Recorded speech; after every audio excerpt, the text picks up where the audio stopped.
Ką čia turim, yra važiuojantį AP3 vėl. Kokius 3 mėnesius turėjo vis vakarais padirbdavau ir dabar pagaliau pasiruošiau ir dieną prieš Lasvo treniruotę federacijos važiuosim į Kačerginę bandytis naują asfaltą. Truputėlį déjà vu, čia reviewinti mašiną, nes tai buvo lygiai prieš metus, kai aš ją nupirkau, tik lygiai prieš metus, kai aš ją nupirkau, jinai buvo visiškai kitas dalykas. Dabar drįšiu teikti, kad absoliučiai viskas yra perinkta ir sužiūrėta ir jinai tikrai atrodo daug geriau. Rėmėjų logotipai bus, nesijaudinkit. Ir bendrai gal tiesiog pradėsiu, parodysiu nuo ko, kas čia kaip keitėsi. Tai pradedant, ką darėm sausio mėnesį plius minus, tai buvo automobilis pas Mili Engineering Klaipėdoje Gediminą ir kaip mato, čia biški viskas per šviežia. Gerai, gesinam šitą. Tai pakojus jau užduoda, čia yra padarytas pakojus, bet šiaip visas dugnas, sakyčiau, nuo čia iki čia viskas buvo išrinkta iki nulio, perdažyta ir pervirintos visos tvirtinimo sėdynės laikikliai, dėl to, kad jie buvo prieš tai, va kaip toj pusiai palikta, ant kniedžių. Ir strėginės kniedės yra tikrai silpnoji dalis, jeigu būtų įvykis, tai labai daug skiriam laiko link šitos mašinos saugumo geresnio. Opapa, nu va, ir bendrai ko nemato dar, tai yra, kad po panelį labai daug svorio išsimetė, nėra pečiuko. Kur pečiukas? Va pečiukas. Tai daug svorio išsimetė tenai beveik 10 km. Kilogramų. Taip pat turim čia tokį geltoną apskritimą, tai išduoda apie quick release, vadinamą greito nuėmimo jungtį. Tęsiant interjero temą, bėgių svirtis iš Hybrid Racing. Iš Amerikos, guolinė, gera, labai tiksli, nežinau, jungus bėgi. Čia yra tikrai mažai judėjimo, nes prieš tai būdavo wow. Ir jis toks standesnis, dėl to, kad dar spyroklės iš Hybrid Racing sudėjom standesnės, kad tie bėgiai truputėlį, nežinau, sunkiau, tiksliau jungtųsi, bet maloniau. Ir iš šonus biški sunkiau, tai mato dabar iš trečio bus sunkiau į antrąjį grūsti ir nesusprogdinsiu gal variklį, ir grūsiu į ketvirtą. Bet čia matysim. Tai dabar pradėkim nuo tokio dalyko, kuris mane labiausiai žavi šiais metais ir kurį labiausiai girdėsit ir matysit ir kas labiausiai atsilieps, sakyčiau, rezultatam. Greičių dėžė. Jinai atrodo lygiai taip pat kaip praeita, aš nežinau, kodėl aš darniau ją parodyti. Ši dėžė turi du geriausius dalykus. Tai jinai yra labai gerai sutrumpinta, top speedas yra pagal ratą apie 205 km/h. Taip pat dar yra plokštelinė blokiruotė, kuri labai traška susukus ratus, bet jinai turėtų būti labai agresyvi trasoje ir veikti gerai. Wow. Aišku, iš toliau pažiūrėjus, naujos variklio pagalvės. Tenai. Čia dar viena yra. Tai čia ačiū Automotive LT atvežė, nes senos jau buvo originalios 20 metų senumo, 22 metų senumo ir suplyšusios, tai šitos tikrai padės. Čia dar turim tokį mažą nusikaltėlį. Čia yra ličio jonų akumuliatorius. Jis sveria 1,1 kg. Lyginant su mano praeitų motocikliniu 5,5 ir lyginant su originaliu 12 kg. Tai čia yra labai geras svorio taupimas. Šiaip po variklių skyrių yra ką veikti. Palaukit, gal net va tai vat. Mišimoto radiatorius. Irgi nepasitikėjau su plastikiniu gamykliniu tų radiatorių. Ir pradėkim nuo mano mėgstamiausio dalyko. Viskas išdažyta, varžtelį išcinkuoti. Tiesa, vairo kolonėlį irgi restauruoti. Pažiūrėkit, kaip gražiai atrodo tie cinkuoti varžteliai. Tai va, visa važiuoklė perdažyta. Jeigu matysis, tai ir visos šakės, stupicos, priekis, galas, viskas buvo perdažyta, percinkuota, padaryta labai gražiai. Nu ir kad jau priėjom prie šito rato, čia matom kažką labai gražaus ir žvilgančio. Palauk, mašina nevažiavo, ne karšta. Čia yra PFC, Performance Friction kažkas. Stabdžių diskai, plaukiantys. Tokie buvo ir prieš tai, tik buvo senesnis modelis. Tai dabar jie kartu yra su Freitech kaladėliam priekį ir gale Freitechai. Priekį dar naujus guolius įdėjau. Čia tokia naujiena. Čia šunys loja, nes va tas va šuo nusprendė pabėgioti ir čia visi psichuoja dabar. Tai va, tai dabar biškai pasilenkiam apačion. Čia turim taip pat išcinkuotus išdažytus dalykus, bet šitas galinis stabilizatorius taip pat yra didesnis. Jis yra iš GDM-inio modelio 22 mm su Hard Race'o gražiom mėlynom įvarėm. Tai Čia nieko tokio stebuklingo, bet update'as. Nauji priekiniai žibintai, labai gražus. Kiniški. Tai bendrai tiek. Tai kraunamės antraloje. Galim pasidaryti review, va, pavyzdžiui, pradėkim nuo priekabos. Šiaip priekaba visai faina, žema, netokia aukšta, kaip aš važiavau praeitais metais. Trapai va pririšti diržais, nes kažkas smeigės tikriausiai pametė. Nu, matot, Mercedes-Benz Vito, labai geras automobilis. Gaila, neilgiausios konfiguracijos, bet šiais metais tai bus pagrindinis tempimo automobilis. Tai ačiū Baltic Film Transport. Jeigu matėt, aš ten kartais padirbu irgi, tai visai fainiai. Džiazas irgi viena nuostabiausių mašinų, šiaip, jeigu ką.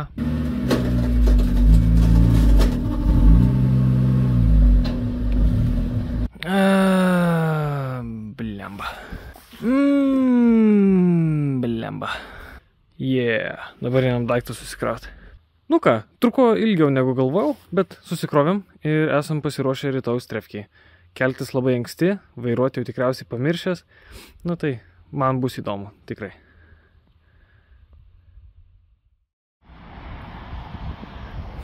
Ne vieninteliai sustojom Orlinę, pasistiprint ir varyti Kačergą. Vėliavos yra 2. Nu, šlangas jau šiltas. Tai tikiuosi greičiau nuiminės šitą rasojimą, nes čia jo papa. Tai va, mes jau esam Nemuno žiede, ten techninė komisija vyksta, kurios eiliai aš buvau, bet eiliai išėjo tik pastovė 10 minučių, nes galvojau, blemba, nuiminėjo labai pečiukas sunkiai nuiminėjo visą rasojimą ir sprogo šlanga bestovint. Spėjom pamatyti sekundę prieš sprogstant, buvo tokia išsiplėtus.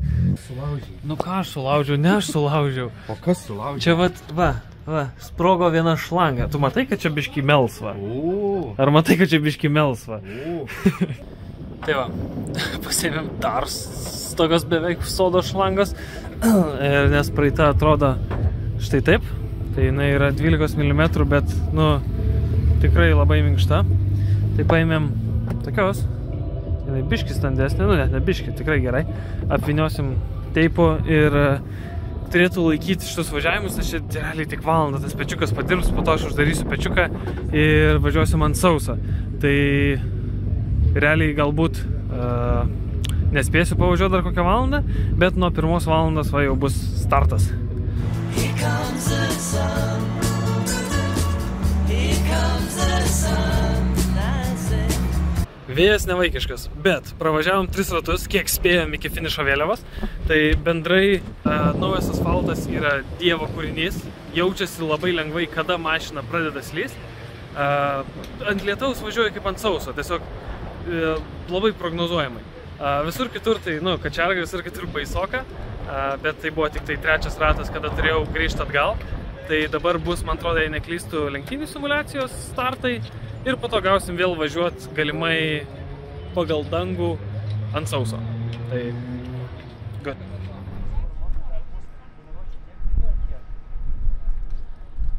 Kad matyčiau simulacijas visas. Aš noriu, kad YouTube'ai visi žmonės matytų, kaip mes darėm šitas simulacijas. Dėl to gali prašau man po to jung GoPro. Ar jums reikia jungti Racing Line'ą irgi taipogi? Taip.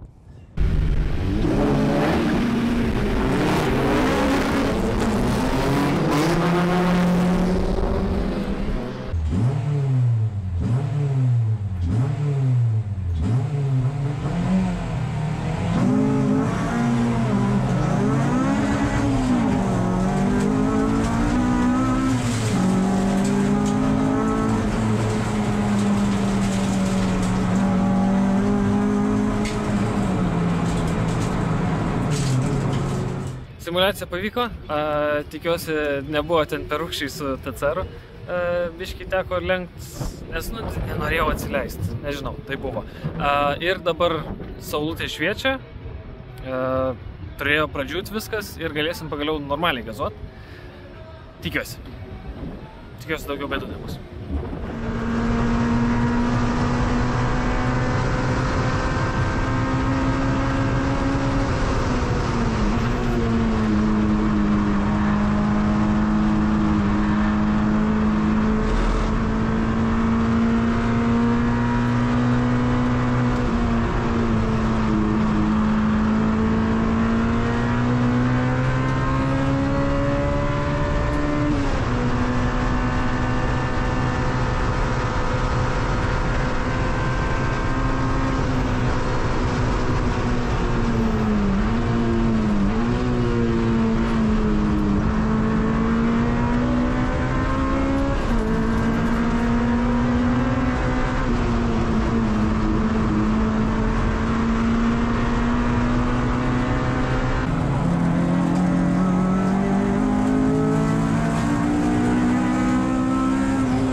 Va, čia tai mašina.